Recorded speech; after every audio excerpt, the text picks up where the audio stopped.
ये उसको प्रत्यक्ष कर रहा है जो बाप की लंबे समय की आश थी। और श्रीमद् भगवद गीता के 18 अध्याय का प्रमाण 18 आइए दीदी मैं भी समझ हाँ भगवद गीता के 18 अध्याय कि भगवान शिव ने गाए हैं उसका प्रमाण है 18 ज्योतिर्लिंग। ये बात ठीक है। 18 ज्योतिर्लिंग क्या होते हैं? जो स्वयंभू होते हैं, जो धरती के अंदर से निकलते हैं, जिसका मतलब है प्रकृति चीख चीख के बोल रही है कि भगवान आके ये काम करके गया है। इसलिए ये जो ज्योतिर्लिंगों के नाम है ये कर्तव्यवाचक नाम है। ये ऐसे ही नहीं है ये नाम कि कुछ भी रख दिया, कर्तव्यों के आधार पर है। सोमनाथ सोमरस पिलाने वाला, सोमरस माना ज्ञान मुरली पिलाकर आत्मा को बेदाग हीरा बनाने वाला। क्योंकि शिव बाबा ने आत्मा को बेदाग हीरा बनाया था, इसीलिए बच्चों ने भी द्वापर काल में उस शिवलिंग को अनगिनत हीरों से ही सजाया था। हर ज्योतिर्लिंग का श्रृंगार अलग है, कर्तव्य के प्रमाण पर उसका श्रृंगार होता है। जैसे बाबुलनाथ है, उसका श्रृंगार हीरों से नहीं होता, फूलों से होता है ना। अमरनाथ है, उसका श्रृंगार बर्फ से है नेचुरली। तो हर कर्तव्य के आधार पर नाम भी पड़ा और श्रृंगार भी वैसा ही हुआ। तो बाबा ने आत्मा को डायमंड जैसा, हीरे जैसा बनाया सोमनाथ के रूप में ज्ञान मुरली चलाकर। इसलिए उसका चैतन्य यादगार कहाँ है? Diamond hall. सोमनाथ का चैतन्य यादगार डायमंड हॉल है। दोनों की फ्रीक्वेंसी मैच है, पैरेलल चलेंगे दोनों। यानी आके प्रत्यक्ष रूप से काम यहाँ किया, भक्ति मार्ग में जड़ यादगार सोमनाथ के रूप में गुजरात में स्थापन हुआ। सो ज्ञान मुरली कहाँ से चलाया? डायमंड हॉल से चलाया। हीरे जैसा कहाँ से बनाया? इसीलिए उसका नाम डायमंड हॉल।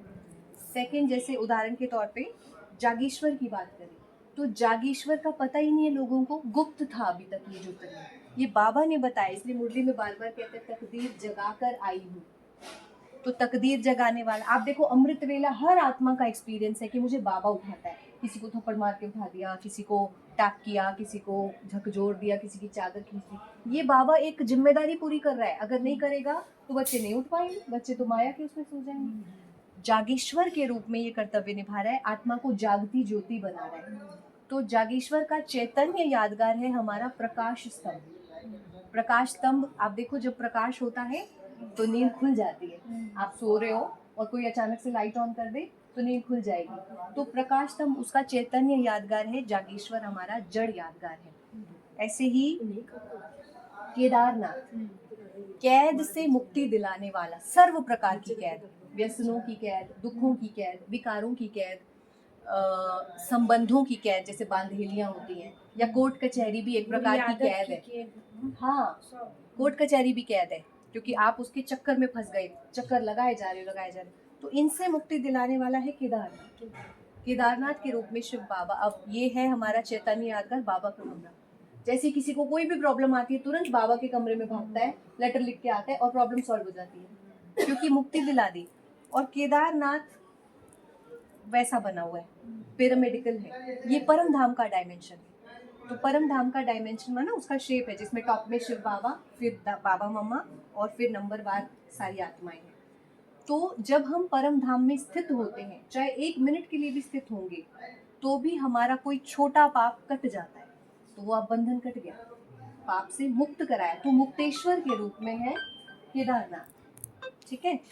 फिर हमारा है बद्रीनाथ, नर को नारायण में बदली करने वाला। अब दुनिया को लगता है बद्रीनाथ है विष्णु, बद्री विष्णु है, वहां लिखा भी हुआ है अंदर बद्री विष्णु, मंदिर में लिखा हुआ है। तो बद्री विष्णु है, लेकिन बद्रीनाथ शिव बाबा है, नर को नारायण में बदली करने वाला, पुरानी दुनिया को नई दुनिया में और पत्थर बुद्धि को पारस बुद्धि में बदली कर देने वाला। इसका हमारा चैतन्य यादगार है ऊपर माउंट में, पांडव भवन में बाबा की कुटिया, जहाँ से वो सबकी भाग्य की बदली करता था। कहते हैं ना, गीत में भी है ना, लाल अक्षरों से लिखते भाग्य की लेखा। तो सबके भाग्य बदलने का काम बाबा ने वहां से किया है। तो बद्रीनाथ बाबा की कुटिया है। महाकाल के रूप में काले काले विकारों को भस्म करता है, आत्मा को काले से गोरा बनाता है, काल चक्र का ज्ञान देता है महाकाल के रूप में। सो यहाँ महाकाल के रूप में शिव बाबा सभी आत्माओं को भी अपने साथ लेके जाता है। सो यहाँ पर शिव बाबा सर्व आत्माओं की जैसे मुक्ति कराता है, एक प्रकार से भटकती आत्मा, जो स्पिरिट्स का, वॉन्डरिंग सोल्स का जो भी प्रॉब्लम होता है, वो महाकाल के रूप में बाबा सॉल्व करता है, प्रोटेक्शन देता है। कृष्णेश्वर के रूप में घृणा भाव से मुक्त करके आपस में। महाकालेश्वर का अपना स्थान कौन सा? महाकाल का स्थान है ऊपर, जो हमारा पांडव भवन में बाबा का कमरा। अभी क्या मैं आपको इसका वो बता दूं, कई कई चीजों में मैं आपको शायद समझा नहीं पाऊंगी, लेकिन ये अनुभूति की चीज है। अब कभी कभी क्या होता है, कोई बच्चे रेकी हीलिंग करते हैं, होता है ना, तो रेकी हीलिंग में क्या होगा, उसकी हीलिंग करी, उसके ऊपर प्रॉब्लम आ जाती है, ट्रांसफर हो गई, क्योंकि जो उसके ऊपर प्रॉब्लम थी वो इधर आ जाती है। वो कहता है तू हमारे बीच में क्यों अड़ंगी डाल रहा है, वो इधर प्रॉब्लम आ जाती है, वो स्पिरिट उससे अटैच हो जाती है। तो अपने को फ्री करना हो तो बाबा के कमरे में जाके वहाँ योग करना होता है। बाबा सबके भूत उतारता है वहाँ, भूतनाथ के रूप में है। तो ये अनुभव करने की चीज है, जो और किसी को पता भी नहीं है। आज हर दूसरी आत्मा के साथ स्पिरिट्स अटैच्ड है, लोगों को पता ही नहीं। वो कहते हैं बस मेरा सर भारी रहता है, मेरे को बार बार ऐसा हो, वो पता ही नहीं स्पिरिट अटैच्ड है। हर सेकंड सोल आत्मा के साथ मल्टीपल स्पिरिट्स अटैच्ड है। सो वो भूत उतारने का काम महाकाल करता है। कृष्णेश्वर के रूप में घृणा भाव से मुक्त करता है, सर्व प्रकार की घृणाओं से मुक्त करके भाई भाई की फीलिंग, जैसे कि संस्कार मिलन की रास जिसको हम बोलते हैं। इसका चैतन्य यादगार आपका कॉन्फ्रेंस हॉल। कॉन्फ्रेंस करना माना रास करना, तभी कर सकते हैं जब आपस में कोई भी घृणा ना हो, द्वेष ना हो। सो उदाहरण के तौर पर कोई टॉयलेट जाके आया तो हम कहते हैं हाय हाय छी छी, दूर होके बैठने से। और फिर हम बाहर ट्रैवल कर रहे हैं, कितने लोग बस में ट्रैवल किए, कितने लोग ऑटो में गए, हम पूछ रहे हैं सबसे कि तू पहले जो बैठा था क्या वो टॉयलेट गया था, स्नान किया था। मेहमान तक आए हम उसको भी बोलते हैं कि ये हट्टा में कैसे टच होके बैठ जाते हैं ना। तो ये चीजें क्या होती है, आपस में वो पैदा कर देती है, अंदर से ना घृणा पैदा कर देती है। कोई छिपकली देखी, हाय हाय छी छी। लेकिन अगर ब्रह्मा बाबा होता तो क्या वो ये सब करता, हमें ये सोचना है। ब्रह्मा बाबा किसी से भी घृणा नहीं करता। सो इन छोटी छोटी चीजों के चलते हमने बहुत डिसर्विस कर दिया है बाबा का। तो ये हमको संपूर्णता की ओर लेके जाएगा। बाबा एक एक चीज पर बाबा ध्यान खिंचवा रहा है, घृणा नहीं करना है। तो कृष्णेश्वर हमको घृणा भाव से मुक्त करके रहम दिल बनाता है। ओमकारेश्वर, इसका चैतन्य यादगार है ओम शांति भवन। ओमकारेश्वर के रूप में ओम शांति का महामंत्र देता है, पूरे विश्व में वर्ल्ड पीस स्थापन करता है। आज पूरी दुनिया कितनी कोशिश कर रही है वर्ल्ड पीस लाने की, लेकिन नहीं कर पा रही। क्यों? क्योंकि जिसका काम उसी को साजे।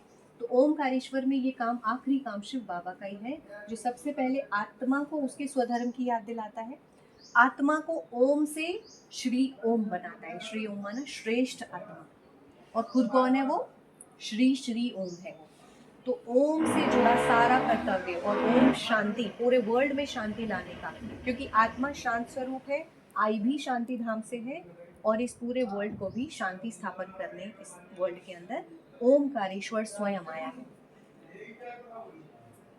रामेश्वर, हमारी दादी रतन मोहिनी का कॉटेज इज रामेश्वर। रामेश्वर के रूप, आपने अगर कॉटेज में जाके देखेंगे तो सारा स्टूडेंट के ऊपर लिखा है, स्टूडेंट के ऊपर सारा लिखा है कि एक बेहतरीन स्टूडेंट ब्राह्मण कैसे बनेगा।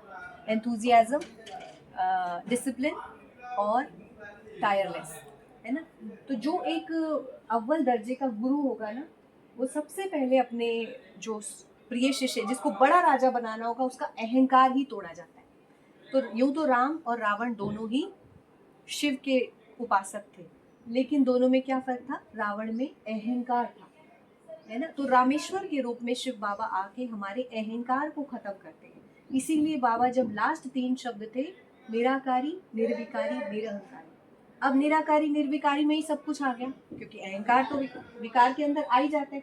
फिर भी अलग से बोला, स्पेशल अटेंशन खिंचवाया निरहंकारी पर, क्योंकि ज्ञान के साथ अहंकार फ्री में आता है।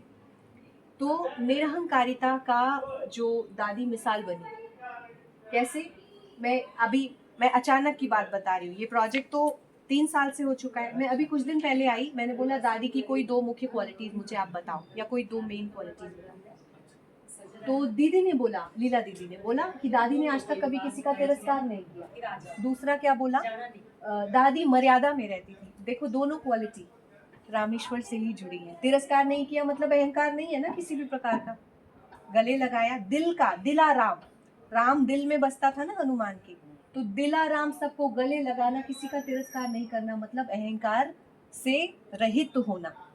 और मर्यादा, मर्यादा का उल्लंघन किया तो रावण ने पकड़ा ना, तो मर्या ये दोनों रामेश्वर की क्वालिटी, ये मैंने तो नहीं बोला था, उन्होंने बताया। एंड हेंस रामेश्वर बहुत अच्छे से सिद्ध करता है ये आपका।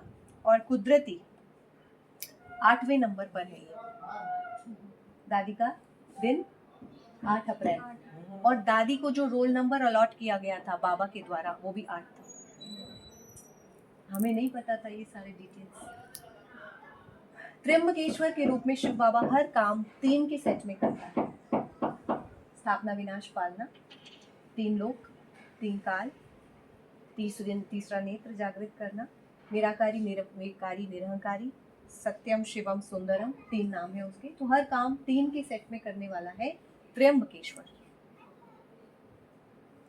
भीमा शंकर के रूप में आत्मा को तीसरा नेत्र खोलता है, आत्मा को तपस्वी, राजयोगी, राज ऋषि, तपस्वी मूर्त बना के वैराग्य जगाता है और सारी शक्तियां प्रदान करता है भीमा शंकर के रूप में, जिसका चैतन्य यादगार है हमारा तपस्या धाम। तपस्या करता है कौन? शंकर। और देखो शंकर और शिव में क्या फर्क है, वो योग करने वाला है, वो योग सिखाने वाला है, ये फर्क है दोनों में। सो भीमा शंकर शिव है और शंकर उसका बच्चा है। मल्लिकार्जुन, इसका चैतन्य यादगार, आत्मा जो बच्चा बनके, बालक बनके ज्ञान का अर्जन करती है वही विश्व का मालिक बनती है। सो बालक सो मालिक यहाँ पर मल्लिकार्जुन पे सिद्ध होता है। इसका चैतन्य यादगार है हमारा शांति स्तंभ। शायद सबको नहीं पता है, शांति स्तंभ का जो अलाइनमेंट है सीधा परम धाम में खुलता है, सीधा, और वो भी परम धाम में उस स्पॉट पर जहाँ शिव बाबा बैठे हैं। तो लास्ट में सर्व आत्माएं जब मुक्त होंगी ना, जब बाबा कहते हैं मच्छरों में सल जाएंगी, यहाँ से होके जाएंगे वाया शांति स्तंभ होकर के उधर जाएंगे ऊपर। तो ये जो हमारा डायमेंशन है ऊपर सीधा इसके अलाइनमेंट में है। तो मल्लिकार्जुन यानी विश्व का, पूरे ब्रह्मांड का मालिक जहाँ विराजमान है वो है हमारा शांति स्तंभ, टॉप पे है। इसीलिए पांडव भवन बना भी टॉप पे है। सो मल्लिकार्जुन माना सर्व कर्मेंद्रियों का मालिक बनाने वाला, आत्मा को बालक सो मालिक और स्व राज्य अधिकारी सो विश्व राज्य अधिकारी।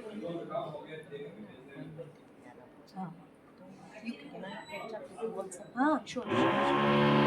इसका डिटेल आपके टेस्ट में है। बुक में सब है, आप दोनों बुक्स लेके जाइए, ओम का भी बुक लेके